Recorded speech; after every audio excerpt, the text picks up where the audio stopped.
The concept of a Dexter team-up season seems like old news from the perspective of today, considering the show has attempted this more than once. But in 2008, it was anything but old news. The character of Dexter is a lone wolf. He works neatly and with precision. Dexter's kill methods and his execution of his plans only works, in his mind at least, if he follows his father's code to a T. Dexter never would have entertained trying to find a Robin to his Batman prior to this season, and yet the circumstances that bring him up to this point in that huge decision kind of forces his hand to do so. An unforeseen detour in Dexter's plan leads him to take local lawyer Miguel Prado under his wing in order to cover not only his own ass, but also Miguel's. Think of this duo as having a friendship rooted in mutually assured destruction from the very first moment that they actually become friends. While the duo definitely get along quite well throughout a majority of this season, the very basis of their friendship rests on the fact that they both have dirt on each other. Miguel Prado is a public figure, a popular district attorney in the city of Miami, currently embroiled and engulfed in not only work-related cases, but also a very personal one. This personal stake he has in his brother's death, which was inadvertently caused by Dexter, is what ultimately brings Dexter and Miguel together. Over the course of the season, the duo become quite close with each other. They tell each other things they never would have told anybody else, and eventually their relationship turns into much more of a brotherhood. This brotherhood between the two is the season's main focus, and it's also, I would say, the best storyline of the season. In this video, I will be recapping and also analyzing exactly what makes Dexter Season 3 so compelling. Just a fair warning, this video has a very detailed plot summary in it, and I know that is not everyone's cup of tea, and a lot of people tend to assume that this video is more of a video essay, and yes, there are elements of like essay in there, I guess, if you could even call it that. I'm analyzing a lot of relationships and character traits and histories of these characters, but I am doing so in a chronological format, so I'm going literally episode by episode, and that is how this series has always meant to be digested, and I'm just not sure if a lot of people knew that, so I apologize if that's not something you are fully into. I don't really know what else to tell you, but I tried my best to add as much analysis in there as I could without fully changing the format of this series, because I was getting a lot of comments saying that the first two videos were a little heavy on the recap, so I've tried a little bit to dial that back here, but it is still a recap in its purest form. Anyways, I really hope you guys enjoy this video. I put a lot of work into it, and I've been moving around a lot since the summer, so I haven't really been able to catch up with this series since then. I've mostly been on a kick of making really shorter, easier to digest videos. This one took me, like I said, a very long time to complete. And without further ado, let's get into Dexter Season 3.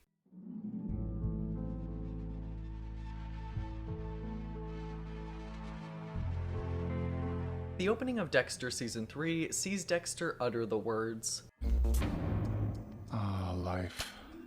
Life is a ritual, routine, and an essential part of that routine, regular oral hygiene. as he savors the quiet moments he's grown all too familiar with since the end of Season 2. Moments like going to the dentist for a regular checkup, or hanging out with Rita and the kids. The things he had sort of started to take for granted prior to the whole whirlwind that was Season 2. On another note, Dexter is invited to Cody's dad day at school, and it's just really cool to finally see Dexter step into the role that Rita always knew he could. After a 10-minute opening to the episode that makes us feel refreshed, the tone immediately changes when Dexter gets to stalking his next victim, Fred Bowman, or simply known as Freebo. So keep that in mind, because I will literally never refer to him as Fred Bowman from this point forward. Kills 2 college girls in skates on a state police screw-up, otherwise known as Florida's catch and release program. He does the deed, gets away with murder, and falls off the radar.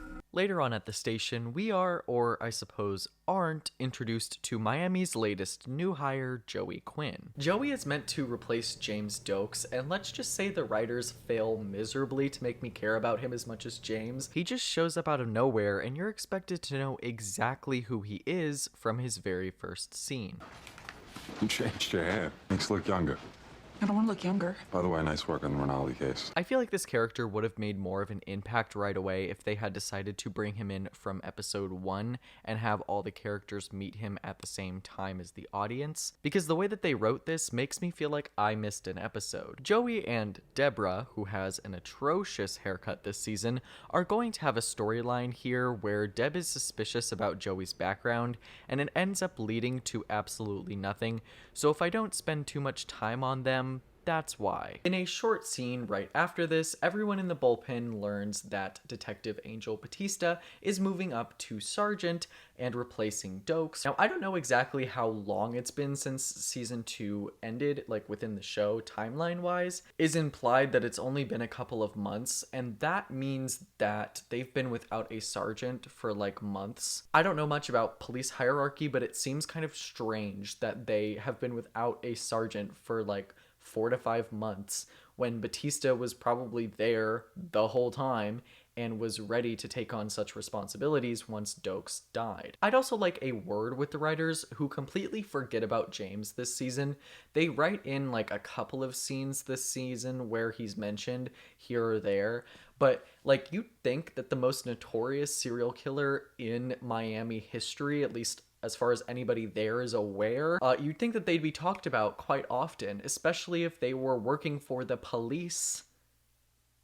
Like, you'd think that that would be a frequent topic of discussion, especially since the police department in Miami just came off the heels of the ice truck killer, which was the number 2 most active serial killer in Miami history. And no, I'm not saying that they forgot about James Dokes. I'm just saying that they didn't do enough to kind of convince me that everybody was over it.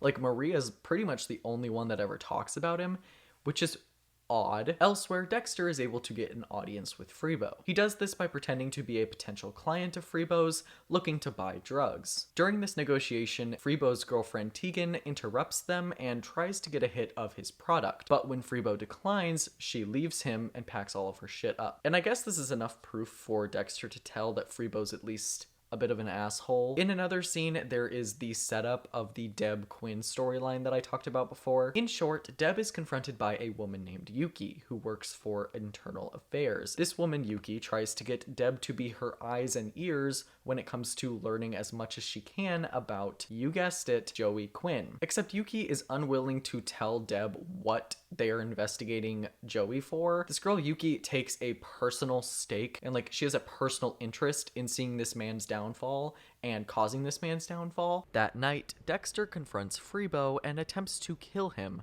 eventually stabbing a man that Freebo was in a confrontation with. After stabbing this unknown man, Dexter leaves and returns to the kill room that he planned to use on Freebo. Dexter has never entertained the thought of killing someone without first vetting them, let alone ever attempted to do so. So this accidental stabbing really throws Dexter for a loop, considering he normally abides by a strict code and only kills when absolutely necessary. One can understand why this affects him so. There's also the added implication of Freebo being a witness to this murder that spooks Dexter. The next morning, Dexter arrives on the scene of his own crime, which is a bit of a reference to the 6th episode of season 1 where he does exactly that. And conveniently enough, or I guess funnily enough, in both of those scenarios, there is a witness to tie Dexter to the crime scene that he either has to evade or track down, in this episode's case, to get them to stay quiet about him. Once on the scene, Deborah informs us that the man Dexter killed is the brother of Miguel Prado, an ADA whose mission is to, quote, Put away as many bad guys as he can, you know? A safe Miami is the only Miami. Dexter, as well as the audience, also learn in this scene that Miguel's other brother is a hard-ass lieutenant at the sheriff's department. So not only does Dexter have to fool his own department during this investigation, but he also has 2 of the victims' brothers, who, might I add, both have a background in either criminal justice or law enforcement, that are both willing to do absolutely anything to catch the man responsible for Oscar's death to worry about as well. During a meeting, Dexter learns that Freebo is now the main suspect. His mission now becomes trying to find Freebo before the cops can so that he can keep Freebo quiet. A little bit later on, Dexter tries to justify his killing of Oscar by searching every criminal database he can get his hands on to try and prove that he had some kind of background that would justify his death. Once Dexter realizes that there is no justification for what he's just done, he grapples with the fact that he's just broken Harry's code literally for the first time ever. Today is Harry's birthday, according to Dexter through his voiceover, and he claims that he's literally just not going to go celebrate it with Deb that night because he feels as though he's needing to move on from Harry now that he knows that Harry committed suicide because he was ashamed of Dexter. Elsewhere, Deborah hits the streets looking for information on Freebo. She meets a man named Anton by the recommendation of Joey. Joey is allowing Deb to ask questions about Freebo to this man Anton, who happens to be Joey's former CI from his narcotics days. Deb asks him a couple of questions, and when he's a smartass with her, she leaves. Later in the afternoon, Dexter is called by Miguel to explain his findings at Oscar's crime scene. After Dexter explains his theories, Miguel asks Dexter, "Why would a blood spatter analyst spend time searching the sheriff department's database for information on my dead brother?" Like you, sir, I wanted to understand what happened here. I thought that knowing some details about your brother's life helped me make sense out of his death. In your line of work, Mr. Morgan, is it usual for you to get so involved? After an emotional conversation between the two, Miguel invites Dexter to Oscar's wake. Except there's clearly a little bit more to Miguel's plan here. He's kind of taken a really special interest in Dexter and Dexter's involvement in Oscar's case, which Dexter finds very strange. At the precinct, Deb reveals to everybody what Anton told her about Oscar, just as Miguel is walking past them. He wasn't some hero coach who went into the hood and took one for the team. Oscar Prado was into freebo for some serious cash. Now, why would someone be into a drug dealer for big bucks? Because Oscar Prado, the pride of Little Havana, was a fucking junkie. That's weird. This leads Maria to ask Angel to think about Deb's place on the case going forward. My history with Miguel Prado aside, this case is just too big for her. Just say the word, Maria, and I will follow your orders. Becoming a homicide sergeant is more than just a bump in pay scale. It's a quantum leap in responsibility, all part of moving up the chain. Maria just cannot wait to tear Deb down at literally any opportunity. Like, I'm a Maria defender through and through, but the fact that she's always there to prey on her downfall is questionable. At a bar that night, Angel joins Deb for drinks before officially taking her off the Prado case for what she said at the precinct. The next morning, Dexter is called into a crime scene, which sees Freebo's girlfriend Tegan dead next to an overpass. Before heading on to the crime scene, Deb scolds Dexter for missing their night of drinks together, which shows the difference in how each sibling is taking to Harry's death in the last 15 years. Dexter's reached a point where he no longer feels the need to hail Harry as a pivotal part of his life anymore. As of this episode, he has killed outside of the confines of Harry's code. Deb, on the other hand, is floundering, constantly seeking the approval of a man who is no longer alive. Her attempts to try and make detective status simply only exist because she wants to make Harry proud in death. Dexter and Deb are not exactly on the same page when it comes to honoring Harry, and that is why Deb is so mad at Dexter. This grows to have wider implications later on throughout the series, specifically within seasons 3 and 4, so just watch out for those because things get a little messy between the two when it comes to their relationships with their dad. At the end of the episode, Dexter learns that Rita is indeed pregnant, and that basically closes out the premiere episode. Chocolate pudding again? Oh, shit. What? I've done this before. I'm pregnant.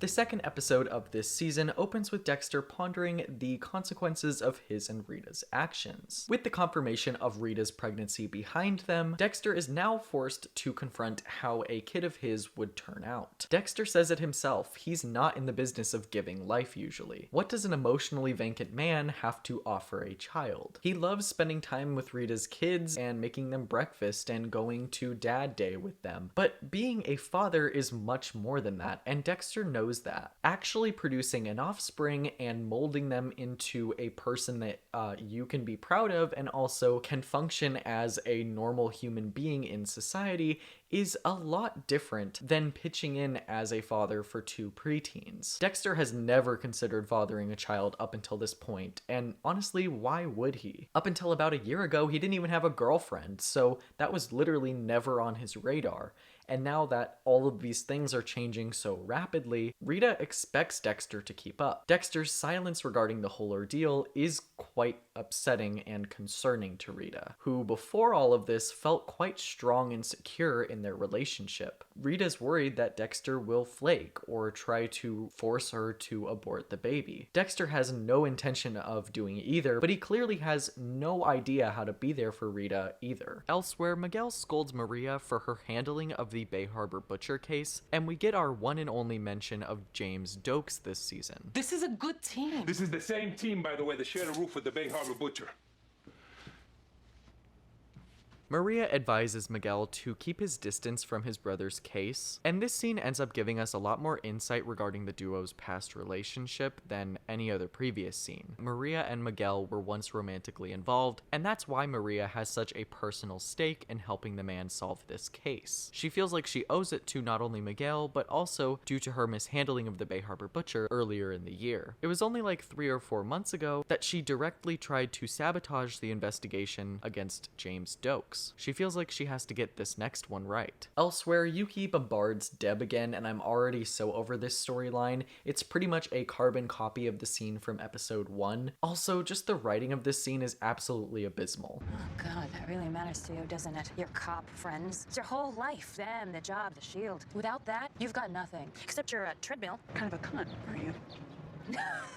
But seriously, you should look into expanding your world a little. You know, finding something else fulfilling, like gardening. Ooh, scrapbooking. At the dinner with Miguel, Dexter tries his best to try and avoid talking about the pregnancy as much as humanly possible. And eventually the conversation shifts to Miguel kind of hounding Dexter and the rest of Miami Metro and their investigation of his brother's death. It's here where Miguel reveals that his brother Ramon borrowed Freebo's mother's phone in order to track Freebo and talk to him. This causes a dilemma for Dexter. With the Prado brothers now on Freebo's tail, Dexter must try to find a way to get to Freebo much faster. After the dinner, Dexter heads to Tegan's house and eventually realizes that it's a sorority house. At this sorority party that's happening, Dexter learns Tegan's new address before heading home. Is this what my life will be like? Making promises I'm not sure I want to keep. The pros and cons of responsibility. The next day, Dexter and Rita attempt to write out a pros and cons list for having a child. Because Dexter has never had children before, he can only focus on the surface level pros and cons of fatherhood. You know, they're cute, they're fun, that kind of thing. But Rita can't help but look at how impossible it would be to add another child to their household. It would mean getting a new place and having Dexter move in with them, which is a lot of change very quickly. Elsewhere, Deb gets a new lead on Tegan's identity from Anton. This lead ends up bringing her to a man named Javier, whom Tegan was previously acquainted with. The woman laying on Javier's couch gets Javier to admit he knows Tegan. Javier explains that he, quote, passed her on to Freebo, and this is where Deb puts it together that Oscar Prado and the Jane Doe cases are directly related by Freebo. There's also a development in a case I haven't really mentioned before yet, and that all has to do with a man named Chicky Hines. Chicky Hines just so happened to have committed a murder and is awaiting sentencing,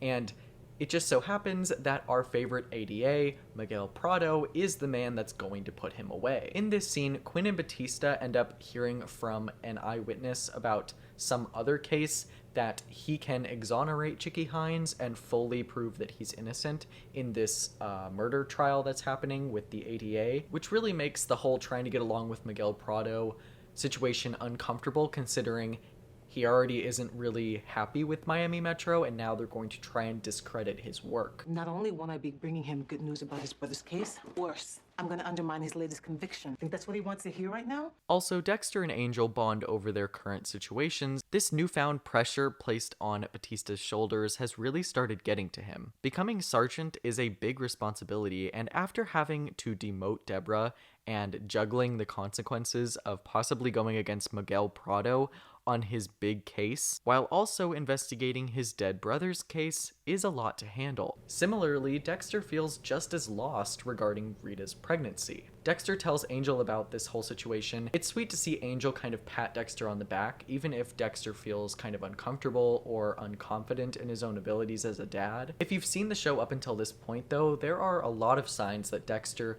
could be a good dad if given the chance. It was only 2 episodes ago that he rescued Rita's kids from a burning building. Granted, he kind of ended up putting them in that situation in the first place by introducing Lila to the family. I digress, he ended up saving them in the end. This is Dexter's main fear surrounding having kids though. He doesn't feel like he's going to do enough to separate a potential baby from his extracurricular activities. It's a pretty understandable fear considering how young Dexter was when all of this traumatized him. The next day, Maria tells Miguel about the Chicky Hines situation, and Miguel actually assures her that this was the right thing to do, but you can tell he's still like not really happy about it. That night at the precinct, Deb explains to everybody that her theory about the Jane Doe and Oscar Prado cases being connected. This forces Maria to allow Deb to join the case again after just being taken off of it in the last episode. Dexter overhears this whole situation and makes a run for Freebo, knowing that the police are now getting closer and closer to finding him. Elsewhere, Dexter finds Freebo hiding out at Tegan's house. He leaves Tegan's house and heads home, planning to eventually return to Tegan's and dispose of Freebo that night. Before he can do so, though, Rita stops by his apartment and tells him that she does not want to keep the baby. And Dexter ends up confessing that he feels the exact same way, but this ends up being a test by Rita to see if Dexter is ready to take on fatherhood. Rita gives Dexter a choice to either pick her and this baby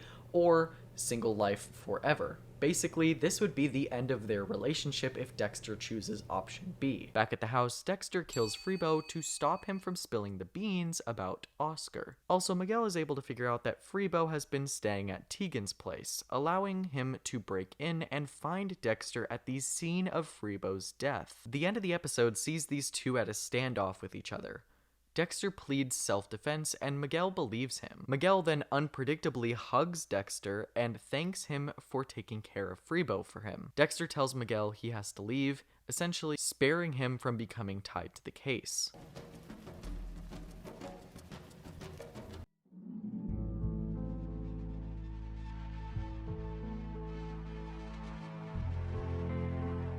The third episode of this season is quite a forgettable one and definitely one of the weakest of the series. The episode isn't bad or anything, but as you'll come to see, the stakes of this episode are quite lower than the previous two. The episode also doesn't follow up on the massive cliffhanger of the previous episode, and that is a huge red flag for me because why would you just skip forward in time during such a pivotal part of the storyline of not only the season, but also of, Dexter's character development. The episode opens with Dexter at a grocery store with Rita and the kids. He notices a grown man trying to start up a conversation with Aster. Dexter recognizes the intentions of this man as he's obviously giving off pedo vibes. Dexter shoos him away from Aster, who really doesn't understand what's going on, and at the end of the scene, Dexter writes down the man's license plate in case he ever encounters him again. At the precinct, Miguel shows up to converse with Maria, nodding at Dexter, who questions Miguel's motives to get close to him. Dexter doesn't even know at this point if Miguel intends to keep his secret. The lines are a little blurry here, but as far as Dexter can tell, Miguel has no choice but to do so. Also, the police find another body with a chunk of skin missing. This season seems to be attempting the success of the ice truck killer as a villain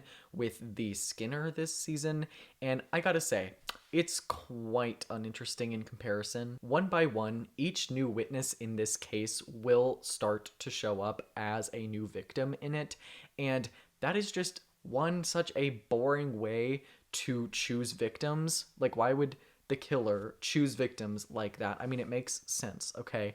But it's so predictable. This season literally tells you which characters are going to die next, or like which ones are going to be in trouble next, and that is not interesting or compelling in my opinion. I'd also like to mention that the ice truck killer was so sophisticated in his methods versus the Skinner, which literally just chops sections of people's skin off, whereas the ice truck killer, there was, like I said, precision involved. And you may be confused as to why I'm comparing the ice truck killer and the Skinner, but ultimately this is the first 2 seasons to actually include a serial killer that's getting hunted, minus Dexter in season 2. The show is obviously from Dexter's perspective, so I'm not counting him.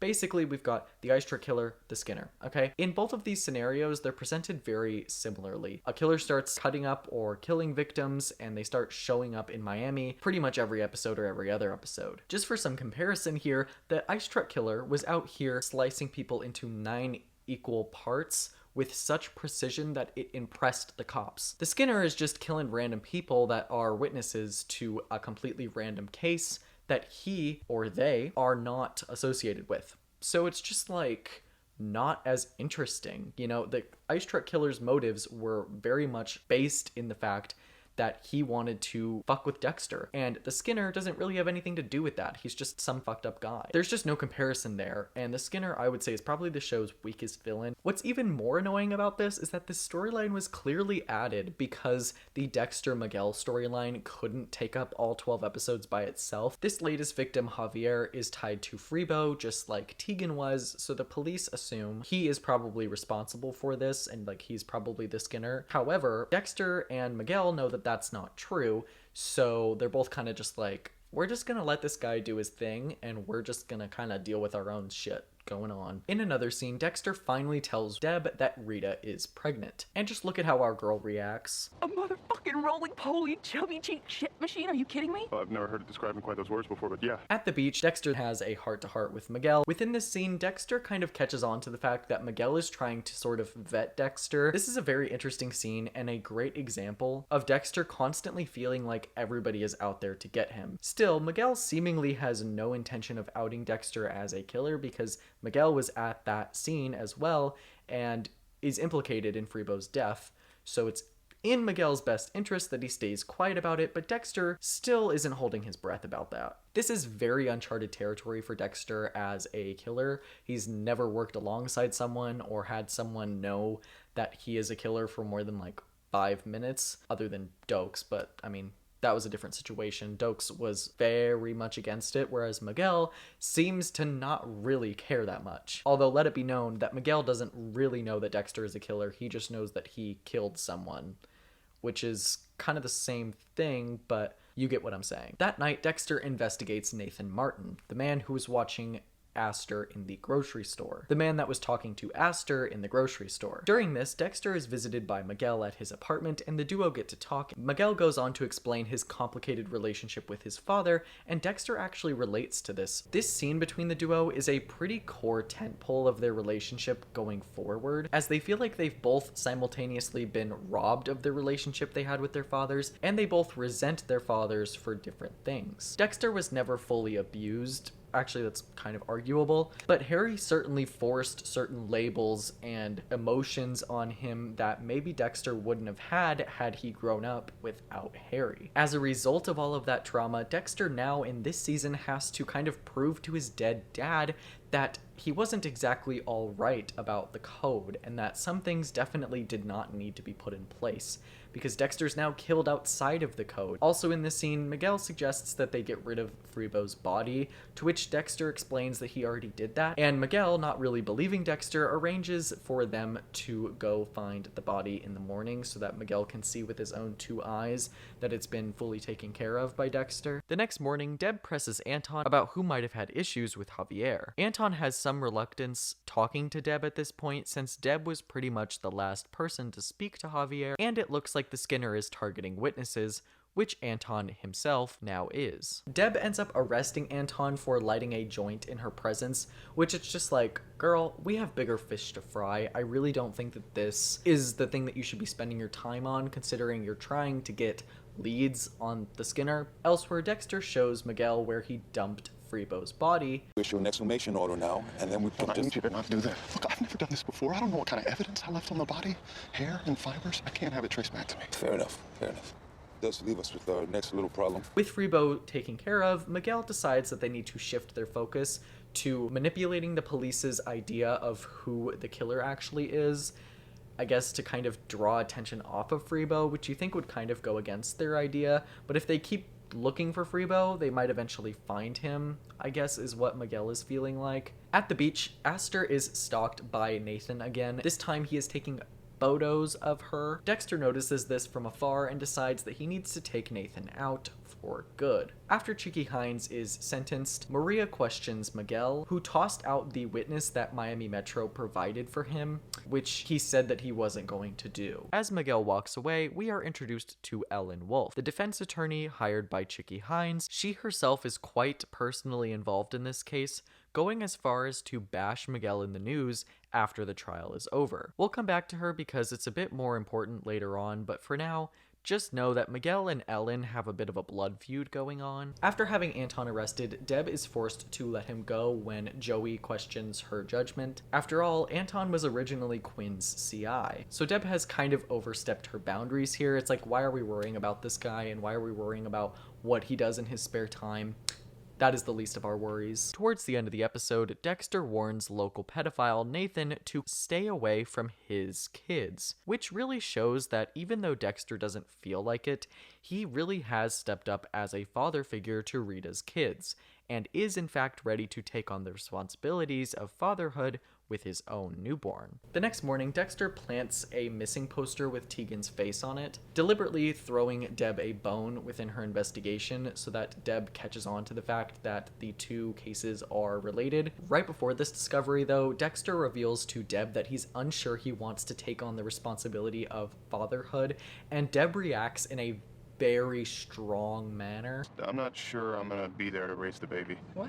I don't know if I'm gonna be a father to the kid. Ow! Of course you are, you moron. Deb. Shut the fuck up. How could you even say you're not going to be a father to that kid? I mean, where would you be without Harry? I just think I'm gonna be a lousy father. I don't want to screw the kid up.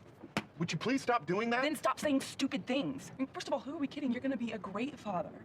And second, and much more important, big dumb brother of mine, this isn't about you. Deb sets the record straight and reassures Dexter that he is going to be a great father and that he needs to be there for that kid and Rita as well. So you're just going to have to set aside all... Holy shit, that's my Jane Doe. It's about time. That's her, Tegan Campbell. It looks like her. Yeah, I gotta go, Dex. This is big. With Tegan's name, Miami Metro is able to find out that freebo is no longer a suspect due to the fact that he had been calling Tegan post-mortem, which isn't the mark of a killer. Although, I guess in storyline, he could have just, been doing that to cover his own ass. This forces the station to look elsewhere at suspects, also preventing them from finding out that Dexter killed freebo in the process. After work, Miguel confronts Dexter about his pretty obvious cover-up job, even thanking him for doing so. Remember, it's in Miguel's best interest to make sure that Dexter gets away with murder, because he himself was also at the scene and said nothing. Dexter and Miguel's relationship is further strengthened by the fact that Miguel now says that he trusts Dexter. In order to get Dexter to feel this way about Miguel, Miguel gives Dexter his bloody shirt from that night. I got a gift for you. This is the shirt I was wearing when freebo met his end. Why? Because I trust you. I trust you, and I want you to trust me. Miguel is using the fact that he gave Dexter his shirt as a way to strengthen their pact together. The fact that he handed Dexter pure evidence that completely implicates him in freebo's death just so that Dexter will trust him is either really manipulative or really assuring. That night, Dexter kills Nathan while he's looking at pictures of Aster. Dexter has officially chosen to break the code for the first time. Killing Nathan the pedophile, while probably justifiable under the code, is completely new territory for Dexter. And all it took was the threat of Aster not being safe. Dexter made that leap because he cares so much about Rita and the kids that he didn't want to see Aster get hurt, showcasing yet again that Dexter might be ready for fatherhood. Dexter comes home and places his hand on Rita's stomach, finally making the choice to be in the baby's life.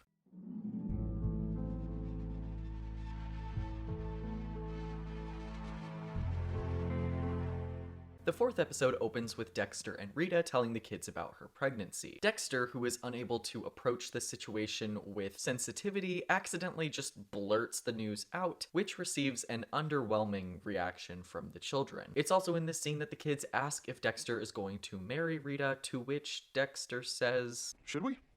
I mean, it's not the worst idea in the world. Should we what? Get married. Dex, that was ridiculous.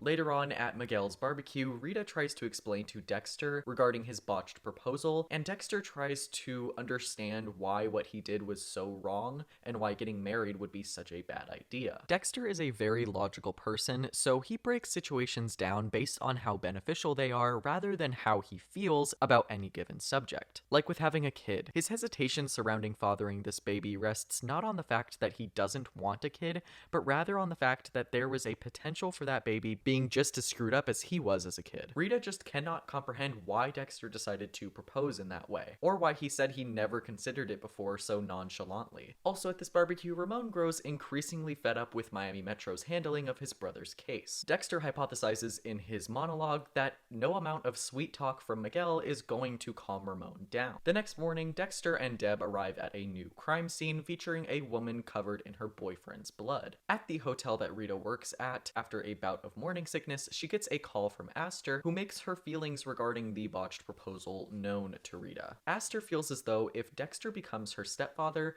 and Rita decides to go through with having another baby, Aster will get lost in the shuffle and won't be as important to Rita as she is now. After this conversation, Rita has to go back into the lobby to help a couple who want to change their room to the honeymoon suite or something like that, and Rita says that they do not have any other rooms, and this couple is quite bitchy, specifically the girl, so Rita calls her out on it and calls her a bitch. Right, we don't have a better room unless you build one, and being a bitch isn't gonna change that. Afterward, Rita is promptly fired by her boss, which is something that she really doesn't need now, considering she is pregnant and babies are expensive. Elsewhere, Dexter taunts Ramon at a restaurant, hoping to make him even more on the edge about Dexter's relationship with Miguel, like kind of making him jealous. You see, it's Dexter's goal to make Ramon look crazy so that everyone in the department discards his concerns regarding the case. The next day, Deb works with the traumatized woman to try and get a detailed description of the killer, but the woman is yet again unable to produce really any useful information. It's here where Quinn swoops up on the scene and saves the day, making this woman feel comforted and comfortable,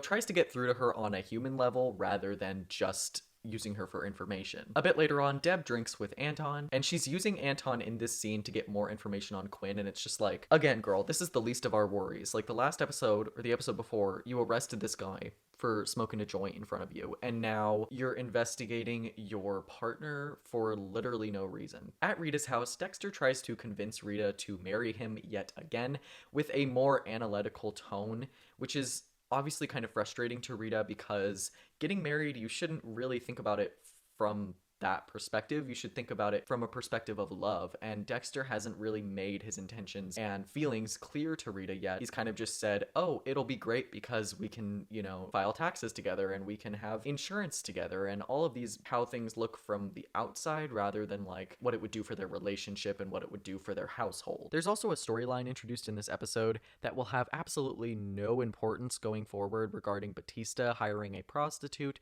who ends up turning out to be a woman in Vice running a sting operation. Batista is scolded by the Vice detective from the night before. This department has had a lot of shit dumped on it with the Bay Harbor Butcher, and now you are looking to make the news getting busted with hookers. Now, I turn you in now. I save this department worse later. Hey, look, maybe I'm an asshole, but... Do not insult me by saying this is your first time, because I hear the same horseshit sob story from every John I bust. Batista tries to apologize, and Gianna pretty much sums up my entire feelings about this storyline by saying, no part of me really cares. And it's not that I don't feel bad for Batista, because I do, but it's just like this storyline is so forgettable by the end of it. There's nothing really changes. Batista as a character doesn't change. Like, there's no twists or turns or anything having to do with this specific storyline. In that sense, it's really just filler. Also, I want to preface that when I say something is filler, that doesn't mean it's necessarily unenjoyable to watch. Like, I don't have a problem watching Batista deal with this and like learn his lesson, and eventually we'll see what unfolds with this storyline. We'll get into it later. It's just, as far as recapping it goes, it's like I say what happens and I try and go deeper into it, but there's just not that much to analyze. Obviously, not everything in a show needs to be absolutely integral to its main storyline, and I think sometimes I forget that, and I think sometimes a lot of people forget that. So when I say something's filler, I'm not saying it's like horribly boring or whatever. It's just like, I don't know, maybe I just don't even need to mention Gianna, but there actually is something I do want to talk about. I really don't appreciate how Gianna dehumanizes the very people that she's working alongside in her efforts to bust Johns. A divorced alcoholic cop. I mean, hookers. I needed to connect with someone. I hate anyone who disgraces the badge. It's like she's disgusted by what Batista has done because he sought out sex workers in general. It's one thing to be disgusted by Batista's actions and call out the hypocrisy of a sergeant seeking out prostitutes, but it's an entirely different thing to shame the very women who are just trying to make enough money to survive. Man, hookers. And you'd think someone who has a front row seat to that kind of lifestyle would understand that. This is just a side note, but the show treats addicts, prostitutes with such little dignity sometimes, like they're the scum of the earth, and that really ages the show in my opinion. It's probably my biggest complaint about the series overall, and that's not to say that portraying the general attitude towards sex work and drug addicts by police is wrong, but the series never actually tries to center those types of people in these conversations, which completely reinforces what the police say about those kinds of people as objective truth. Ew, you slept with a hooker? Really? How could you do that? That is the attitude that this series sometimes peddles, not only through its characters, but also through the characters that are literally being showcased. Do you see a hooker's perspective in this series? Not really. We as an audience are meant to completely understand and agree with Gianna's assessment of how shameful it must be for Angel to sleep with a nasty prostitute as a sergeant, because he is supposed to be quote-unquote above that. And the show does this quite a lot. It was only like 2 episodes ago that Deborah was seen subtly poking fun at 2 trans women who also happened to be prostitutes. At the time, she was trying to gather intel on freebo from them, but couldn't get anything from them. Once everyone's favorite Yuki shows up to berate her about Quinn, Deb tells Yuki, quote, Well, then you don't need a snitch. You need a fucking slut, so why don't you go talk to Petunia over there? Again, there's nothing wrong with characters talking badly about other characters, especially considering these are cops. They're going to be bigoted. But the problem is that the show never actually gives us any reason to side with prostitutes or drug addicts or anyone from any marginalized community, because it literally always takes the side of the police, which just so happens to be what all of the main characters fit into. They are members of the police department, the Miami Metro Homicide Department. I guess that's just the nature of the show, so why am I even complaining? Anyway, sorry for the tangent, but I just thought I'd kind of briefly mention that here because it's something about the show that I've always kind of felt is a little awkward. In another scene, Ramon shows up to the precinct to berate Maria and her department for their handling of finding freebo. Ramon explains he received an anonymous tip claiming that freebo is still in Miami. It's only through Dexter's narration that he reveals to us that he is the one that sent in that anonymous tip just to set Ramon off and make him look insane. Meanwhile, Dexter explains to Deborah that there's no way that Fiona's killer was a 6-foot tall dude. This is because of the cast-off patterns of blood, which could not have been made by someone who was 6 foot stabbing a much shorter man. Deb hypothesizes that someone about Fiona's size could actually be the killer due to the accuracy of the cast-off patterns that he and Deb discovered. This points them in the direction of Fiona, who actually kind of makes sense as the killer to them because she's been so emotionally like not there and hasn't offered really any details about the killer that she supposedly saw. In the interrogation room, Deb catches Fiona in multiple lies. Deb points out to Fiona that all of her boyfriend's friends had literally never heard of her and that all of the pictures in their apartment were photoshopped, likely meaning that she never actually knew this man and had just created a fantasy around him to get away with murdering him. While Deb is definitely overzealous about this whole situation, she's definitely right. Like, you can see it in this woman's eye, and even Quinn and like the other cops kind of have a same gut feeling about this woman. Anyway, Deb is told to leave, and Quinn takes over playing good cop, getting the woman to confess when she wasn't able to do that for Deb. Deb very much resents Quinn for this because Quinn claims that he knew that Fiona was kind of iffy from the very start and didn't clue Deb in on that theory, and made Deb look like an idiot grasping at straws, and Deb is very much upset that Quinn is going to take the credit for getting this woman to confess. Also, Maria stops by Ellen Wolf's house, going behind Miguel's back to present Ellen with compelling evidence that could get Chicky Hines released from prison. This is a very interesting move from Maria, who typically likes to play the game rather than err on the side of complete neutrality. Sometimes the writers are so inconsistent with Maria and her motives and her beliefs and her actions. One minute she's backstabbing others around her to get to the very top of the food chain, only offering favors to those who can help her do so. And then the next minute she's betraying an old friend like Miguel in the name of justice because she flip-flops. She's either all in it for herself, and the people who she cares about most, or she's betraying everybody around her. And it's just kind of like, I guess it's not necessarily inconsistent because it points to the fact that Maria is a very layered character and isn't completely one note. I just wish that they were kind of less flip-floppy about it and they had planned out like a full character arc for her where she fully evolves from point A to point B, whichever one comes first. But it just kind of seems like one episode she's trying to get Deb taken off the case because of her loud mouth, and the next episode she's trying to tear down an old friend that, you know, in character she wouldn't really normally do that. But either way, maybe those situations aren't necessarily comparable. Maria and Ellen end up having a friendship this season, but they don't ever do enough to kind of solidify their friendship, and I really wish that they had spent more time on these two, because I do enjoy their scenes. It's very clear that they just threw Ellen in this season to add some tension between Maria and Miguel, which is needed, I will say that. That night, Dexter and Miguel find Ramon at the bar. Ramon has had one too many drinks, even laying his hands on Dexter for simply being there. This whole situation is completely orchestrated by Dexter to get Miguel to see how much of a loose cannon Ramon is, further dividing the duo and making Ramon's ramblings look crazy. As Dexter leaves, he tells a random man that, "That guy over there, the drunk one, he just put his hand on that girl. She's pretty upset, and I think I saw a gun." Dexter is a lot of things. Specifically here in the first half of this season, he's kind of just a shit starter. This is the same Dexter who tried to make Dokes look insane and eventually got him taken off the force and blamed for his own crimes. As much as this season is one of my mid-tier seasons, not one of my favorites, this storyline is just so goddamn entertaining, and if this was like literally the only thing of the season and most of the side plots were kind of taken out, it would probably be up there with like seasons 1, 2, 4, and 7. Watching Dexter literally sow the seeds of dissension within the Prado family is entertaining, but also really sad when you think about it. None of this would have happened had Dexter not killed Oscar, and that is a really sad truth, that basically Dexter just destroyed this entire family, and he doesn't really feel sorry for it. One of the things that I've always really admired about this show is how much it makes you side with Dexter, who is a literal master manipulator and serial killer. Like,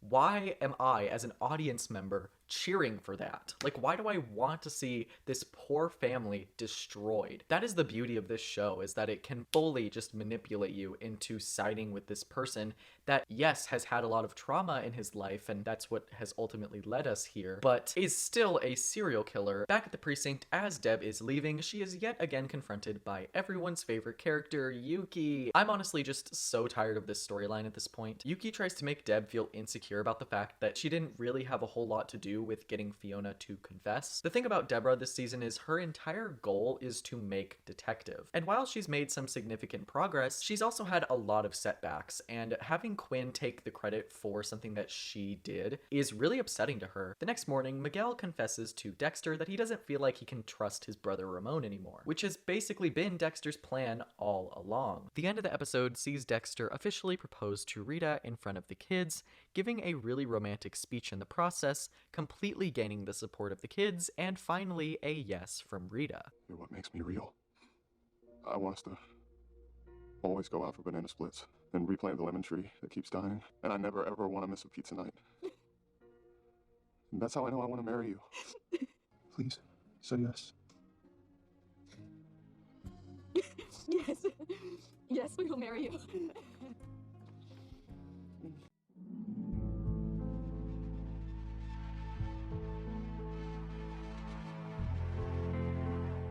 At the start of the episode, while at a checkup, Rita and Dexter listen to their baby's heartbeat before learning that Rita is 12 weeks pregnant. A little bit later on, Dexter goes golfing with Miguel, who explains how he approaches his job as an ADA, citing his impeccable penchant for justice. Miguel is a man who wants to take the law into his own hands. He's seen far too many cases get swept under the rug and killers let free to turn a blind eye any longer. Dexter actually sympathizes with Miguel, and this is exactly Dexter's motivation to kill people in the first place as well. I mean, besides the fact that he's kind of fucked up. Here in this moment, it's like Dexter is looking into a mirror at himself, only He is not a blood spatter analyst at Miami Metro. He is the most popular ADA in the entire city. The only other difference between the two is that Dexter had a Harry, Miguel did not. As of this episode, we've reached the next evolution of Dexter and Rita's relationship problems. After Dexter was fully able to cope with having a baby, and now the fact that they are going to be getting married, Syl just has to come in and suggest that the two buy a house, because Syl, if you didn't know, is a real estate agent, and this situation only kind of makes sense to her, at least, if they buy a house. And Dexter was really hoping that this wouldn't have come up if they did get married and have that kid, because Dexter needs his space. Even if you didn't know Dexter was a serial killer, you probably would have been able to guess that he expects privacy based on like how he acts. Dexter's never really thought about living with Rita full time, let alone buying a house with her. That is a big commitment, but that is the situation that Dexter has found himself in, you know, after the pregnancy and the proposal. Suddenly this marriage and the baby and the whole living together with Rita thing kind of is too much for him to handle all at once, so he regresses a little bit in this episode and has decided to turn down any idea about buying a house that Rita has. From Rita's perspective, Dexter makes no sense. He was the one that suggested they get married in the first place, but she doesn't understand why he doesn't want to live with her, and she can't understand why he doesn't want to live with her because then she'll know the truth about him. That night, Dexter researches Ethan Turner, a free man whom Miguel claims is guilty of murder. Dexter obviously goes behind Miguel's back to vet the man. In another scene, Quinn, Angel, and Masuka enter another Skinner crime scene. The crime scene falls under the jurisdiction of the sheriff's department, so our guys return to the precinct and confirm with Maria that the murder is linked to the Skinner. She also reveals that a little bit later on, the sheriff's department is going to be sending over a liaison to work with Miami Metro. Also, Deb questions a teenager tied to Freebo named Wendell, although Wendell does not budge. Deb's arc in this episode sees her trying to become more like Quinn in her interviewing strategy, as in calmer and more understanding. Deb and Wendell actually end up bonding in this scene, showcasing her improved ability to get through to witnesses. However, Quinn has to let Wendell go because his mother wouldn't consent to questions. Understandably, this pisses Deborah off because this might have been her one shot to find Freebo. Just then, Ramon shows up as the sheriff department's liaison, which is just a bad move on their part because Ramon is, as Deb says, That guy's wound way too tight, and coming for me, that's saying something. Not only is he too personally involved in trying to find his brother's killer, but he's already got a bone to pick with Miami Metro due to the fact that they've been so unlucky with suspects. Maria tries to settle the man down and put him in his place, but to no avail. That night, Rita tries her best to convince Dexter to buy a house again. Dexter flat out tells her no, citing the abruptness of this change as the reason he's so hesitant. The problem here is that Dexter can't have his cake and eat it too. Proposing to Rita, agreeing to go to events for kids, and agreeing to have a child with Rita is him practically agreeing to that white picket fence life. He can't live separately from them and also try to be a good dad and husband. Rita knows this, but she chooses to ignore the elephant in the room because it's still a very heated discussion between the two. Dexter follows Ethan to Bimini on his boat, where he has a vision of Harry telling him that he's going to have to make a decision between being a bachelor and living with Rita and the kids, raising his baby, and getting married to Rita. Harry explains that he can't make time for both of them, and we've already seen that unfold throughout this season, as well as in previous seasons. Think about what Lila almost did to Rita's kids, burning them alive in her apartment. Think about how Dexter got their father locked up and eventually caused him to die in jail, all because of that dark side that he has. He's already kind of fucked their lives up so much, and while on the cruise, Dexter subdues and kills Ethan before leaving Bimini with time to spare. Meanwhile, at the precinct, Masuka explains to Maria and everyone else that the latest Skinner victim isn't actually a Skinner victim and was most likely done by a copycat due to the fact that the skin was flayed post-mortem, which is not our guy's MO. Also, Wendell explains to Deborah that Freebo owed thousands of dollars to somebody, and this leads Deb to hypothesize that the Skinner is that man because he keeps targeting people close to Freebo. From afar, we see someone with binoculars watching this unfold, and it's kind of just like, hey, look here, look at this kid. He's probably gonna be the next victim. Elsewhere, Rita is rushed to the hospital when she begins spotting. At the hospital, Sil and Miguel take care of Rita and try their best to get a hold of Dexter. As Dexter returns to Miami, he says, "Maybe my days of coming and going as I please are over, but that doesn't mean my life is over." Dexter learns a valuable lesson from Ethan in this episode. Dexter decides he doesn't want to live his life like Ethan. He doesn't want to be a bachelor. He wants to embrace his kids and his wife and fully live together with them. And as Dexter is coming to terms with this on his boat, he listens to all of those voicemails left by Rita. Dexter rushes to the hospital and Rita says, I don't know what I would have done if I lost the baby and you weren't here. I'm here now. Dexter apologizes to Rita for not being there and claims that he's not going anywhere. This showcases that Dexter is slowly but surely kind of coming to terms with the fact that he is going to be a dad, and he better be a good husband as well, otherwise he just can't really do either. Outside of the room, Deb scolds Dexter for not being there, even worse than Rita did. Dexter offers Deb his apartment, to which Deb says, "And if it'll make you happy, my place is yours." What'll make me happy is you being there for that kid. Deb is worried that Dexter won't show up for his kid like Harry often couldn't, and this calls back to the scene from earlier where Deb bonded with Wendell about Harry never being there for her. And at the end of the episode, Miguel reveals to Dexter that he knows that he killed Ethan Turner due to the fact that his office was faxed Ethan's missing persons report. Because when I sent the Coast Guard over there, they couldn't find you. Ocean's a big place. Or maybe you weren't at Mercy Reef. I went fishing, you watched me leave. You were on that cruise ship. Do you know how crazy that sounds? You were on that cruise ship, finishing, but I couldn't.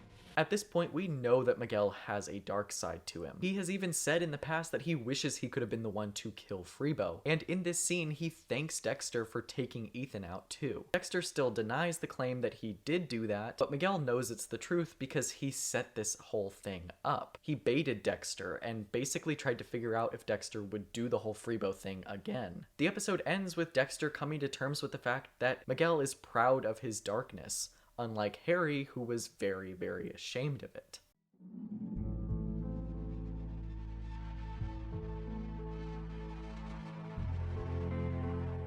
The sixth episode opens with an unprecedented level of male bonding for Dexter. On Dexter's boat, Miguel catches a fish and Dexter confesses through his voiceover that he could get used to a friend like Miguel. As Miguel guts the fish, he tries to get inside Dexter's head. Knowing about Dexter's murderous tendencies are one thing, but inquiring about the specific ways in which Dexter chooses to dispose of bodies is an entirely different thing for Dexter to try and explain to someone. In the scene, Miguel says, I got like 5 floors of prosecutors and the whole police department at my fingertips, and you did what I couldn't. Came through for me, Dex. I've been sleeping like a baby ever since. Miguel is slowly but surely wiggling his way into Dexter's life. Whether or not Miguel actually cares about Dexter or is just using him to get in touch with his darker side, Dexter is completely unaware of. Dexter has another Harry vision where Harry plays the voice of reason, trying to figure out Miguel's level of understanding regarding Dexter's habits, as well as Miguel's intentions here. While talking to this vision of Harry, Dexter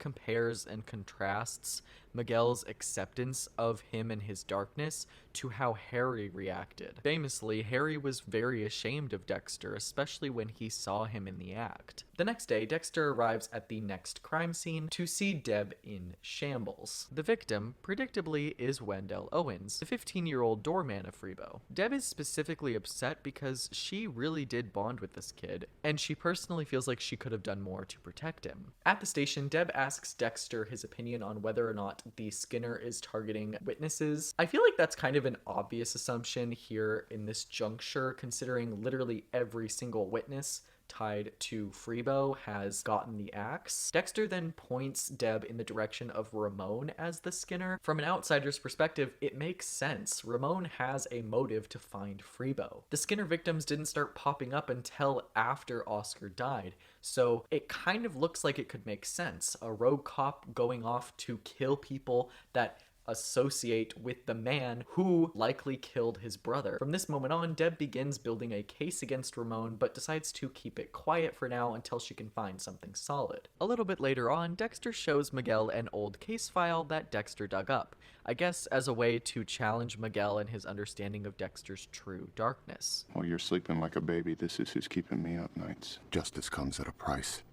One Miguel is about to discover he can't afford. This asshole doesn't deserve to breathe, okay? You're not gonna get any argument with me about that. But he's in custody. So it's either Dexter's goal to have Miguel break him into this maximum security prison because Dexter just can't help his need to kill this guy, or he's trying to, like I said, challenge Miguel and kind of test him to see where he stands on an operation like this. Part of me thinks that it's the latter because we haven't seen Dexter ever go this far in order to try and kill someone who's already been convicted of a crime. Sure, he's interrupted his own precinct's investigations before to prevent somebody from going to jail, but to my knowledge, Dexter has not broken someone out of jail in or prior to the series. Dexter even says in his narration, "Reason leads to self-preservation, a potent force." We both would be seriously exposed here. He'll see the pros are heavily outweighed by the cons, and we'll be back to mojitos and barbecues. He's just pitching this elaborate idea to get Miguel to back off a little bit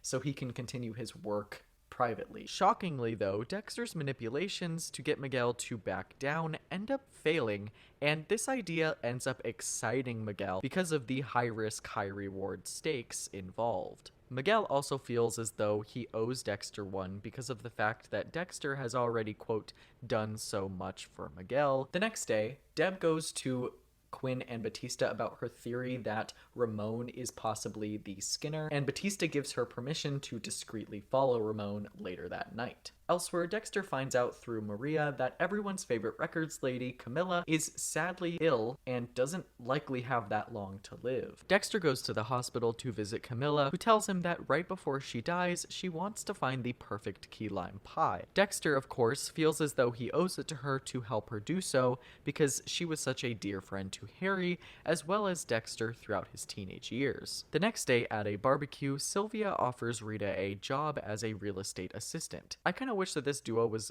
given more screen time because most of their scenes are like 30 seconds long, and they usually specifically talk about their husbands. And with such little screen time as a duo, it kind of makes sense that their whole relationship revolves around the fact that they both have husbands that are friends with each other. This one small conversation between the two about how Rita needs a job is probably the only time that they talk about anything other than their husbands, if I'm not mistaken. Anyways, during the next scene, Miguel tells Dexter that he has issued a subpoena to have the Nazi guy testify at an unrelated trial because he's supposed to be an expert witness. The whole reason Miguel has done this is to get him out of that maximum security prison and into a courtroom, which is Miguel's home turf. Miguel seems to have way more aptitude and appetite for this than I ever imagined. Later on, Dexter and Miguel successfully break the Nazi prisoner out of lockup, and eventually Dexter is able to kill him, but he does so at a secret location, giving Miguel a decoy house because he doesn't feel entirely comfortable letting him in on his process yet. Dexter is still scared of how Miguel will react when he sees a victim's body tied down in plastic wrap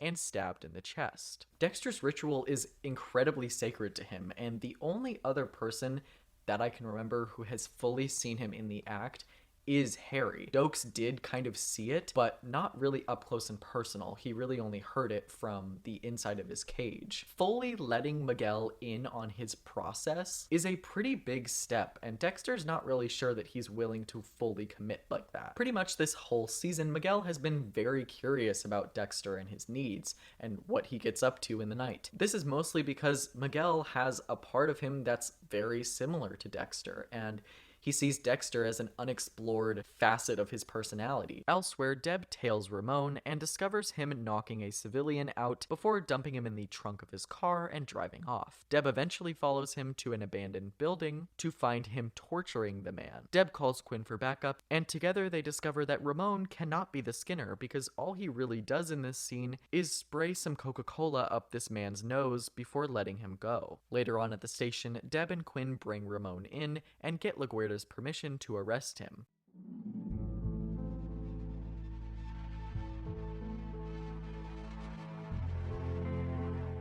The 7th episode opens with Dexter at the hospital, where Camilla confesses that when she dies, she will finally be at peace. Death will be the mercy, Dexter.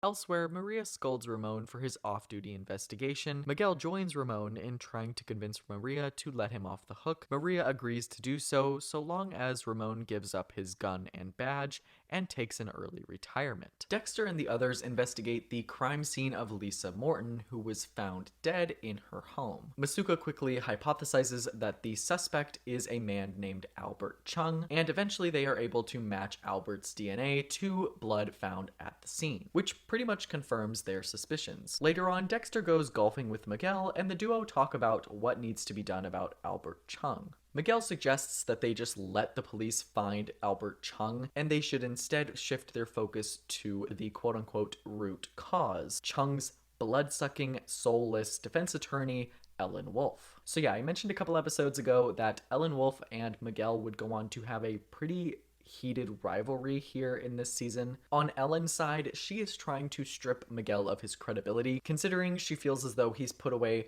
one too many wrongfully convicted men. And on the flip side, Miguel sees Ellen Wolf's carelessness when it comes to letting criminals walk free as unprofessional. Both of these characters represent two completely different reasons why the justice system is so flawed. Ellen Wolf obviously represents the type of defense attorney that would do absolutely anything to make her client look as innocent as possible, just so she didn't have to lose the case. And Miguel represents the type of prosecutor that's so overzealous in his work that he is willing to put away the wrong man just to make him look good. Miguel just wants to be judge, jury, and executioner all in one. He wants to take matters into his own hands and skim over the rest that just doesn't fit into his narrative, even if that stuff that he skips over could end up exonerating his defendant. At the precinct, Ellen and Miguel negotiate the terms of Albert Chung's surrender. Miguel then invites Dexter to join them, and during the meeting, Ellen flat out accuses Dexter of planting fake evidence for Miguel, forcing Maria to shut that down real quick, going to bat for Dexter and the quality of his blood work. Blood at the scene belonged to Albert Chung. DNA matched his sample in our database. Odds are 170 million to 1 that it's anyone but Albert Chung.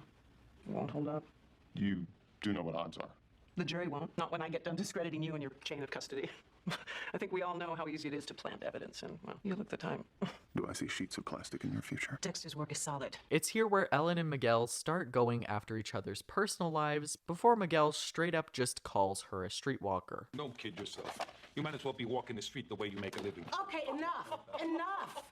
Dexter leaves the scene and ponders what he can do to kind of bend the rules a little bit and make Ellen fit into the code, similarly to what he did to Oscar post-Oscar's death to kind of justify his own actions. Ultimately, Dexter decides that he can't bend the rules for Ellen because she didn't do anything wrong, honestly. I mean, she's a little sketchy legally, but like, she didn't kill anybody. She's not directly responsible for any deaths, so Dexter just feels as though he can't bend the rules that much. Unlike Miguel. And at dinner, Dexter tells Miguel that they can't kill Ellen because she's simply just a defense attorney doing her job. At the precinct, Deb shares her theory with Batista and Quinn, and she had been up all night going through photographs, and it's literally the funniest fucking scene ever. I found a fucking lead on the Skinner case in the trees. Right, so okay, we've had our heads up our asses, Sarge. We've been looking down at the bodies, but no one has been looking up. Our second victim, right? Javier Garza. And I remember talking to this George guy, this tree trimmer, George something. It reminds me of that fucking mess at Lorna Owen's house, right? Where somebody had trimmed the trees and they didn't bother to clean it up. So I'm thinking, trim trees, tree trimmer, maybe there's a connection. I go through every fucking photo of every fucking crime scene, and guess what I found? Trim trees. No, I didn't find shit. When I looked at the homes of the victims, motherfucking trim trees. The Skinner is using tree trimming as a cover for surveillance. He watches from the trees, and when the time is right, he grabs them.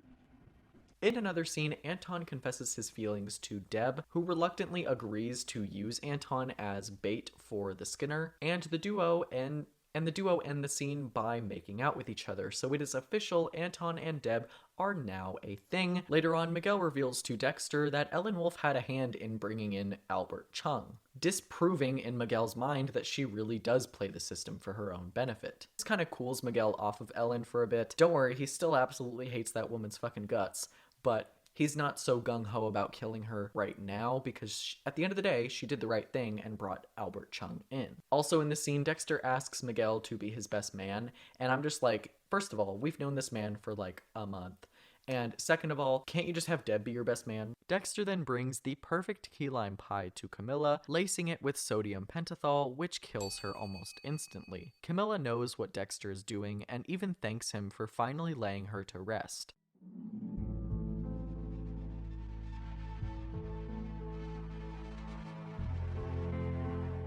The 8th episode opens with Miguel handing Dexter his next kill. More than once he's paid his debts off to his bookies by working as an enforcer. Breaking fingers. Crushing skulls with a baseball bat. I went after him a few years ago, but we just couldn't get the evidence. One thing I love about this season is this duo's relationship and how it evolves throughout the episodes. From Dexter keeping Miguel close in order to cover up the fact that he killed Miguel's brother, to the duo becoming actual friends, to eventually them becoming partners in crime. With each new incarnation of their relationship, the balance of power is shifted. In the beginning, Dexter has all of the power because he knows so much more than Miguel regarding not only the killing of Miguel's brother, but also that Dexter is a serial killer in general. Miguel is constantly going to Dexter for these things. You know, we look at Miguel as Dexter's sidekick here, but now Miguel is bringing Dexter new victims to kill, and he's becoming more and more enthusiastic about doing it himself. I don't want you to kill him. I want to do it. You. I've let you do all of the heavy lifting so far, now it's my turn. At the casino, Dexter and Miguel stalk Fleeter. Dexter accidentally lets it slip that he has a code to Miguel. Right now, we don't want him to notice us. We don't want anyone to notice us. Number one rule of the code is don't get caught. Code? What code? How much do I tell him? It's just a series of precautions. Learn where? Common sense, mostly. At the precinct, George King, one of many tree trimmers being interviewed, spills the beans on one of his colleagues that gives him a sketchy vibe. Also, Deb learns through Anton that Joey pays him in cash and never assigned him a CI number. This is quite abnormal, and it leads to Deb questioning Joey about this because what is there for Joey to hide? In the scene where she confronts Joey about it, she freaks out because they had no legal right or responsibility to use Anton as a CI since he never officially was a CI. So the fact that he gave them all of this information regarding the Skinner case and freebo, whatnot, they didn't have any right to do that because technically, he was never officially a CI. Also in this scene, Joey finds out that Deb has been sleeping with Anton, which is another violation of the whole situation in and of itself. Elsewhere, Dexter and Miguel break into Fleeter's place, looking for evidence that Fleeter is a killer. They end up finding a very large baseball bat with blood on it. Dexter has started to walk this very fine line because he has to make it look like he's still new to murder, but also tell Miguel the specific way that they need to be doing things. Miguel is quite excited to officially get down and dirty, but Dexter keeps putting up these roadblocks for Miguel that he once had put up in front of him from Harry. For example, at the store, Dexter has to explain to Miguel that using a gun to end someone's life is not likely a good idea because bullets leave bullet casings and residue, and that is evidence left behind, whereas you can be much faster with it with a knife without leaving behind any physical evidence. It's honestly kind of hilarious to see a seasoned veteran killer with a newbie killer and them, you know, sharing trade secrets and whatnot, and Dexter telling him not to do certain things and buy these kinds of things because the other things that Miguel was trying to buy were either too messy or unrealistic or just wouldn't get the job done according to Dexter. Seeing Dexter's reactions to Miguel's first instinct as a killer and like what Miguel would do is honestly also hilarious. Small caliber gun to the head. Go ahead. They don't walk away. That happens all the time. Guns make noise. You don't want to create a crime scene. Up close and personal. In the next scene, Dexter and Miguel prepare a kill room. Back at Anton's house, Deb explains to Anton that he's no longer their CI, as there was a clerical error once they were trying to put him on file. Obviously, she lied to him about this. Quinn just decided not to. Later that night, Dexter and Miguel try to follow Fleeter to the kill room when Miguel is recognized in public, causing Dexter to reschedule the kill. The next morning, Deb and Dexter go ring shopping for Rita. The general attitude of this scene and Dexter is that Dexter really wouldn't know what Rita would want in a ring. This is also quite a strange scene once you know what happens in season 6 between these two characters. I will not elaborate any further, but those of you who know. The scene is also quite comedic because of Deb's monologue about Anton and her current situation at work. Hypothetically, let's say that this guy to work with this girl, but he fucking hates doing it, and too bad because he has no fucking choice. One thing leads to another, and this hypothetical guy starts having sex with this hypothetical girl. Hypothetical sex? Real sex. But then the guy is told that he no longer has to work with this girl, and poof, he just disappears. Thin air. Adios. So I'm wondering, is it possible if Mr. Hypothetical never really was all that into this girl, and he was just getting it on to, I don't know, pass the time or satisfy primal urges or whatever? Sounds perfectly reasonable to me. What the fuck do you know? Shortly thereafter, Joey and Deb hunt down Mario and bring him in for questioning. When they question him, and after he learns that George ratted him out, Mario's tone completely switches, and he states that he's completely fine with being deported when he was previously upset about that. His tone changed as soon as he heard George's name. Elsewhere, Dexter confronts Miguel and tells him that they shouldn't move forward with killing Fleeter. This is sort of the point in their relationship where Miguel can sort of tell that this is not Dexter's first rodeo. Dexter doesn't suddenly just have all this knowledge regarding murder and how to get away with it based on the 3 murders Miguel knows about. Miguel now knows that Dexter has a history. Also in this scene, Miguel confesses to a time where he knocked his father down a flight of stairs and felt really good about it. He claims that ever since that happened, he's chased that feeling and tried to stand up for what is right. Now to a point where he genuinely believes he has the power to kill people. This story also wins Dexter over.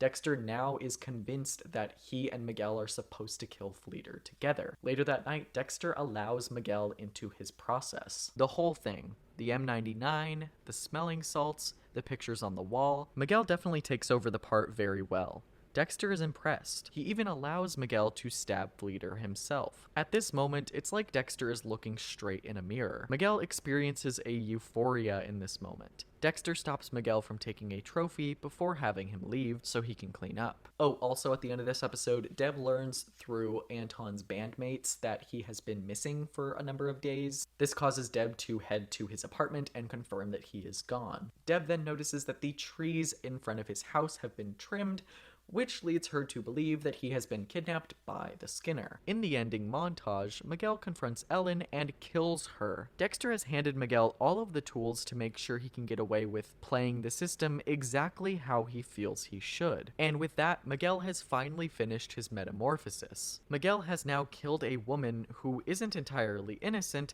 but also hasn't committed a murder before. It'll be interesting to see how Dexter and Miguel's relationship changes once Dexter finds this information out in the next episode.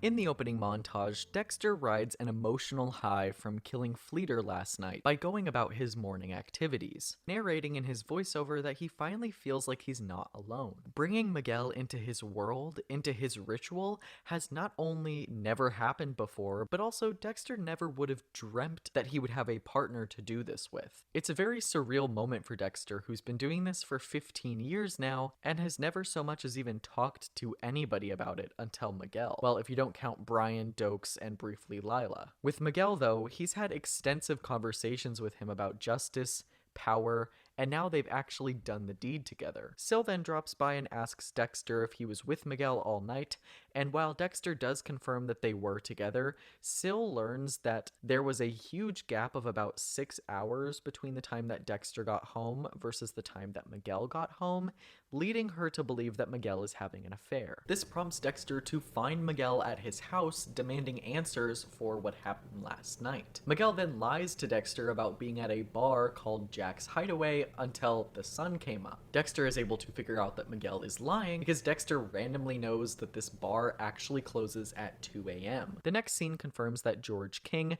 the tree trimmer, is indeed the Skinner. I'm not gonna lie to you, the Skinner is such a boring ass villain. In this scene, George is slicing pieces of Anton's skin off in exchange for information on Freebo. A little bit later on, Dexter walks into the station and overhears Maria leaving a message for Ellen. It's here where Dexter officially hypothesizes that Miguel must have had something to do with Ellen's not being around, considering there was a span of about 6 hours that Miguel is unaccounted for. Dexter calls Miguel, and Miguel is already planning their next kill. Dexter's teachings to show restraint and be patient have clearly not taken in Miguel yet, and it's fairly obvious that Miguel has been in this for himself. Deb and Joey then bring George King in for questioning, but they cannot get a confession from him. Dexter then heads to Ellen Wolf's house, but she's not there. However, Dexter finds out using luminol that there was once blood on her floor, which kind of supports his theory that Miguel showed up there last night and killed her. He rushes over to the graveyard in an attempt to find her body, considering Dexter once told Miguel the best place to dispose of a body is an open grave. Dexter finds Ellen's body and grapples with the fact that he taught Miguel how to do this. Dexter never meant to let it get out of hand like this. Until the last episode,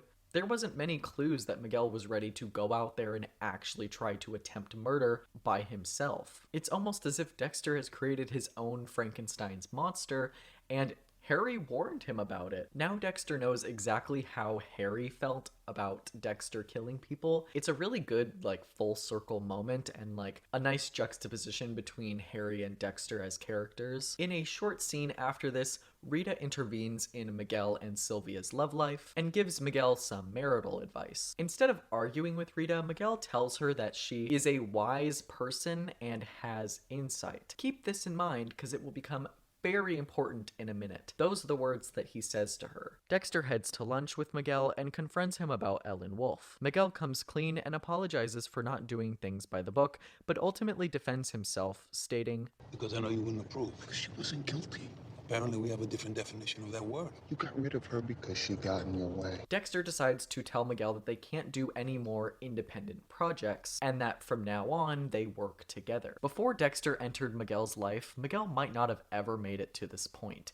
Yes, he always had darkness within him, but losing his brother, dealing with the cases in front of him, and being taunted by Ellen Wolf, all were just the perfect storm to create this right path for Miguel to commit such heinous acts. And now Dexter has to be the one to try and clean up all of Miguel's messes, because he knows that Miguel cannot be subtle or clean, because this whole code thing wasn't necessarily drilled into him at a younger age. He never even really learned the level of preparation that goes into a kill. He just kind of watched Dexter from afar. Never done it in practice or ran drills like Dexter and Harry did. In an attempt to punish Miguel, Dexter heads back to the graveyard and digs Ellen Wolf's body up, allowing her to be found. Back at the precinct, Maria convinces Miguel to help them arrest George King. Just then, Batista gets a call alerting them that there is a female body at the cemetery, and this obviously happens to be Ellen Wolf. Maria fights her way through the press and sees her friend Ellen lying there firsthand.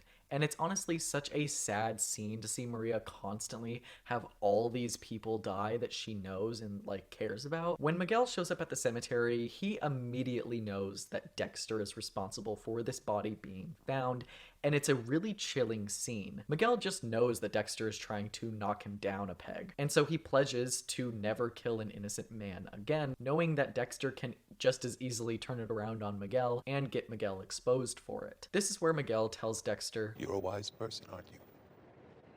You have insight. I'd be a fool not to follow your lead. I think you're gonna save my life. When Dexter gets home, he figures out that what Miguel said to him was all rehearsed when Rita tells him the story of her conversation with Miguel and basically reveals that Miguel just gave her the exact same speech. We talked for a while. Actually, I talked. I gave him some insight. Insight. He said he thinks I could Save his life. save his life. Every word. Bullshit. When did he start lying with Ellen? Before her. Back at the precinct, Miguel continues his work trying to offer George King a plea deal, but he still pleads his innocence and must be let go by Miami because they've kept him for the amount of time that they are legally allowed to. Also, Mario finally talks and reveals the location that George King would likely be keeping Anton. This allows Deb to rush over there and break in order to save Anton's life. In the last scene, Dexter tests the blood on Miguel's shirt and confirms that it belongs to a cow. This reveals that Miguel has been playing Dexter from the very start. He used that shirt to gain Dexter's trust so that he could learn Dexter's ways and eventually use it to his advantage to take out his own enemies.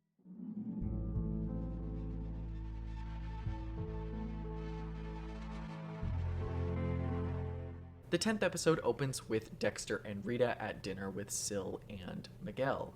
Miguel and Sylvia reveal to Dexter and Rita that they were able to purchase a catering package for Dexter and Rita's wedding. During Dexter's narration, he reveals to the audience that Miguel is only doing this to get him closer to Dexter and sort of either try to mend their relationship after the spat that they had in the previous episode, or to get back at Dexter for what Dexter did in the last episode. This makes it incredibly hard for Dexter to cut Miguel out of his life entirely. On the car ride home, Dexter tries to explain to Rita that Miguel isn't the man he thought he was, and Rita interprets this conversation as confirmation that Miguel cheated on Sylvia. The next day, Dexter stops by Miguel's office to taunt him, before explaining that Maria has a suspect related to Ellen Wolf's death that could very well turn into a witness with the right amount of maneuvering from Dexter. Dexter's only explaining his plan to Miguel in order to scare Miguel into submission, and it's a very entertaining scene. Dexter proves here that he can very easily turn the tables on Miguel if Miguel doesn't do everything Dexter says. Dexter then lays down the law for Miguel and tells it like it is,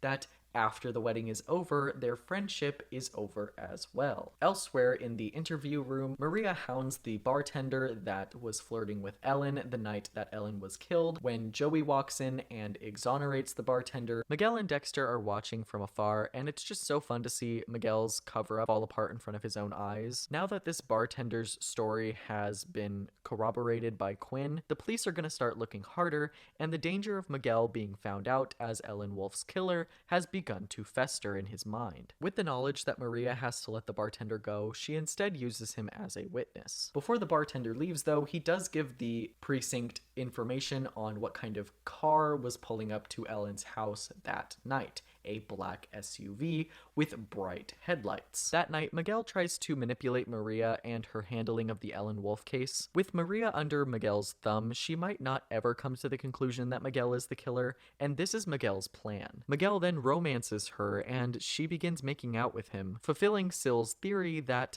they were having an affair. Dexter then drops by Maria's house. Hey, Lieutenant, I am sorry to show up unannounced. I know it's late, but I feel so bad about that case number screw up, and I just wanted to... Miguel, I'm interrupting. No, we're just, Casework. talking casework.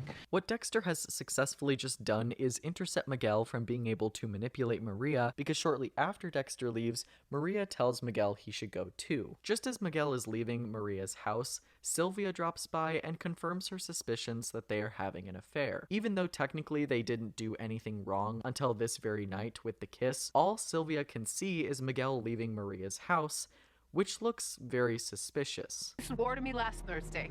When you were out all night, you swore to me you weren't with another woman.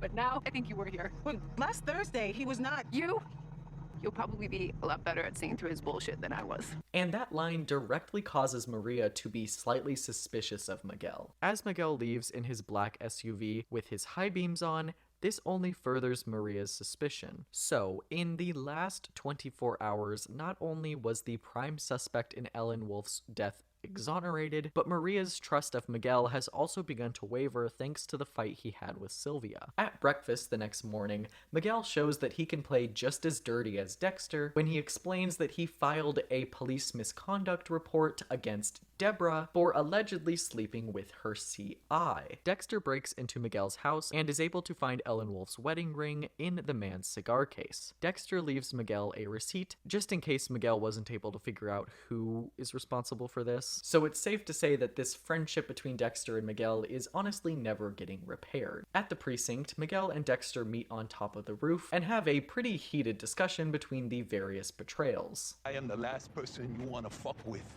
because I will fuck you back in ways you never even imagined. An anonymous tip, a couple of search warrants. Who knows what the police might find in your apartment?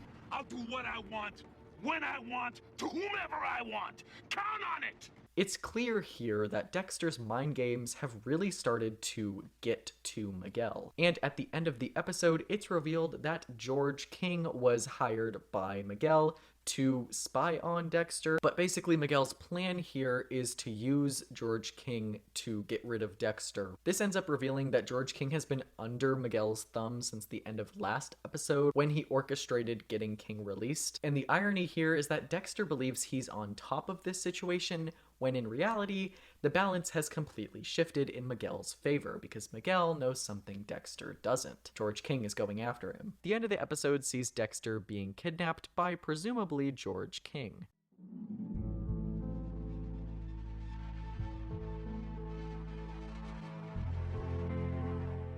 The episode opens with a surprise bachelor party thrown by Masuka. So the kidnapping from the end of the last episode wasn't exactly done by George, as it was really just Dexter's coworkers picking him up from the garage and bringing him to his surprise bachelor party. Though I find it very strange that his coworkers would tie him up this way. Like, that's very odd, especially during a murder investigation. The next day at the precinct, Maria rewatches the tape of the bartender explaining what kind of car the killer drove, while simultaneously looking at Miguel Prado's Lincoln Navigator title. At the very least, her curiosity has just been piqued. Elsewhere, Dexter has a vision of Harry where he and Harry go over the pros and cons of killing Miguel. Dexter claims he's going to pin the murder on someone else, such as George King, and it will all be fine and dandy. Just then, Deb comes into Dexter's office, and Dexter accidentally lets it slip that Harry had an affair with one of his CIs. Dad still wouldn't approve. He's surprised. What's that supposed to mean? You've had a bug up your ass about Dad for months now. What did he do? He didn't cheat on Mom.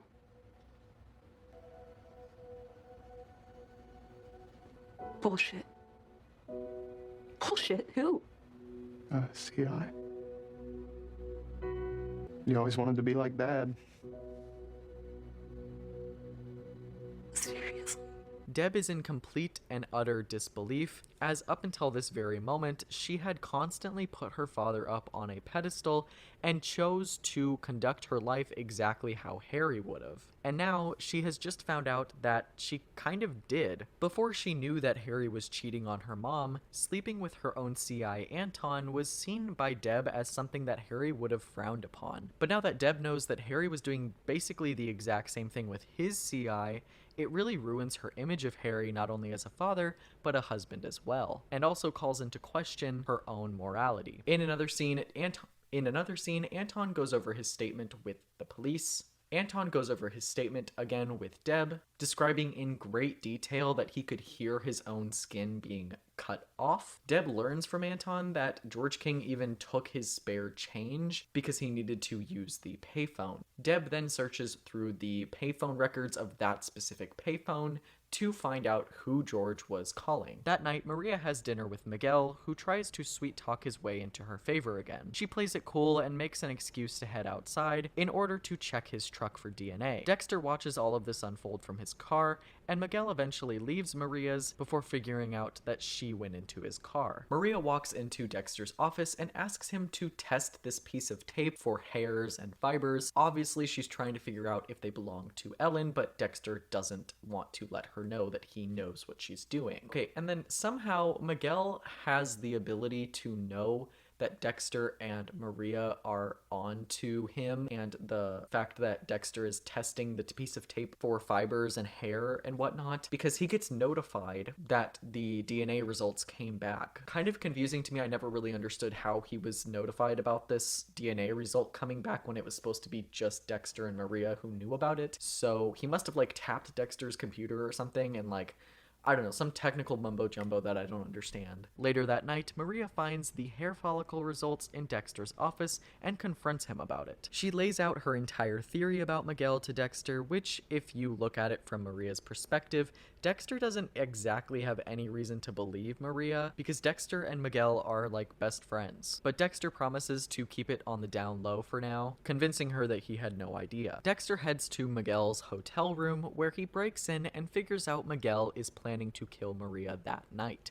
Dexter then rushes back to Maria's and prevents Miguel from doing so, shooting him up with M99 and taking him to the kill room. Dexter then wakes Miguel up and monologues about how betrayed he feels by Miguel. Until Miguel, Dexter really didn't think it was possible to find someone like him, someone who he could bond with like he did with his brother briefly. Outside of the murderous stuff, Dexter and Miguel were actually pretty close friends. They golfed together, they had barbecues together, they shared traumas from their past with each other. For a short period of time, Dexter really felt like he had a true friend. And so for this friend to go behind Dexter's back and betray Dexter's trust the way he did, that's a level of disappointment in a person that Dexter hasn't quite felt yet. At least for a little while, Dexter really reveled in the idea of having a best friend like Miguel. And now, that's pretty much all gone. Dexter says goodbye to Miguel and chokes him out. I won't lie, I'm kind of disappointed that they killed Miguel in the penultimate episode instead of the final one of the season, because George King is just not a very foreboding villain. With that being said, I also believe that the Miguel storyline has pretty much ran its course. I don't know what they could have done to expand this storyline to the finale. Speaking of which, I think it's finally time that we talk about the last episode of the season.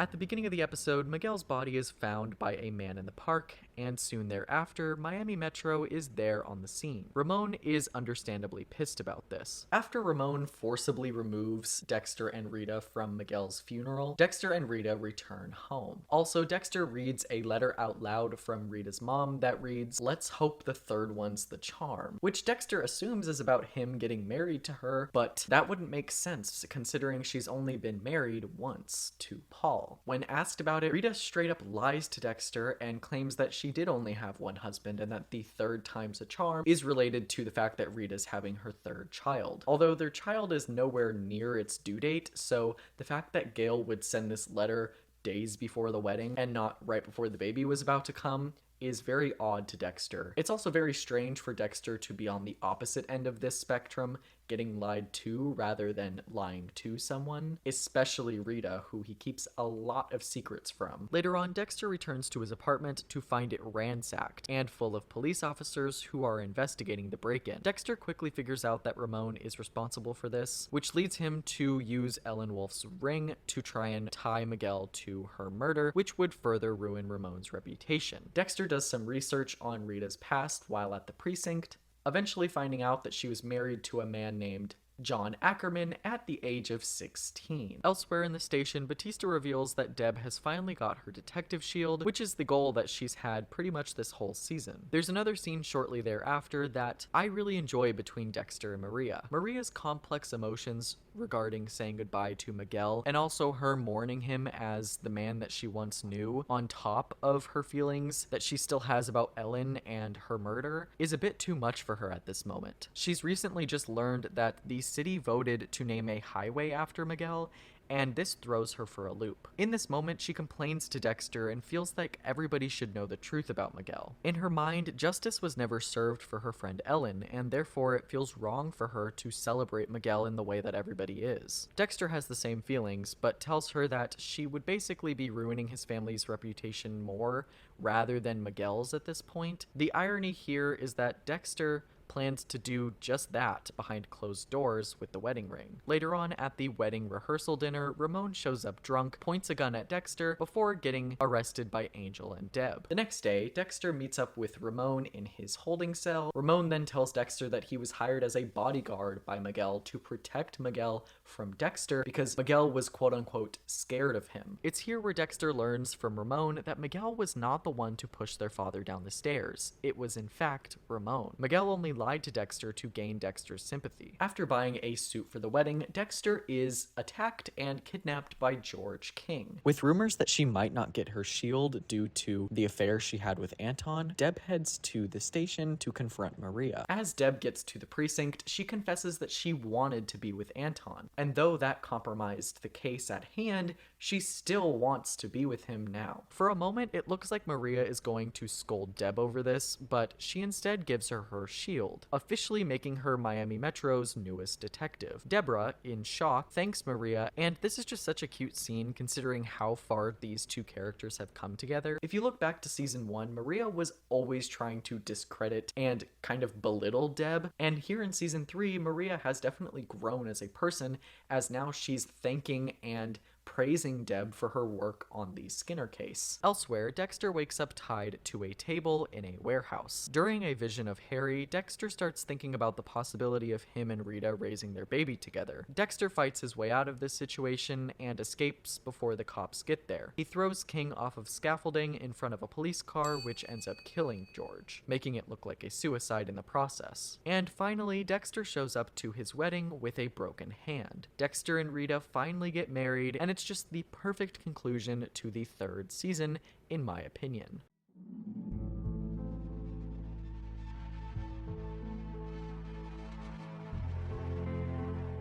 In rewatching this season for this video, I found myself liking it a lot more than I remembered. This season is packed with loads of tension, and the main storyline between Dexter and Miguel never feels boring or like it's dragging on forever, which is really commendable considering how the Skinner plotline kind of turned out to be. With Dexter learning to let loose this season and drop a few of the rules his father laid out for him in the code, comes a series of mistakes and cover-ups that Dexter has to overcome and facilitate on the fly. Dexter's storyline about trying to find the right balance between serial killing and his new family is the driving force behind his character here, and it's honestly fascinating to witness where he started versus where he is now. He no longer holds these people in his life as a disguise. He needs them. Dexter's choice to marry Rita proves this. His stepping up as a father to Rita's kids is further evidence that he is ready for this. Despite his doubts about his ability to parent his own unborn child, Dexter ends the season ready for the challenge, and it's the perfect way to cap this season off, in my opinion. Anyways, without further ado, I would love to hear your guys' thoughts on Dexter Season 3, where it lands on your guys' season rankings. And I'm sorry if this video was a little bit too long.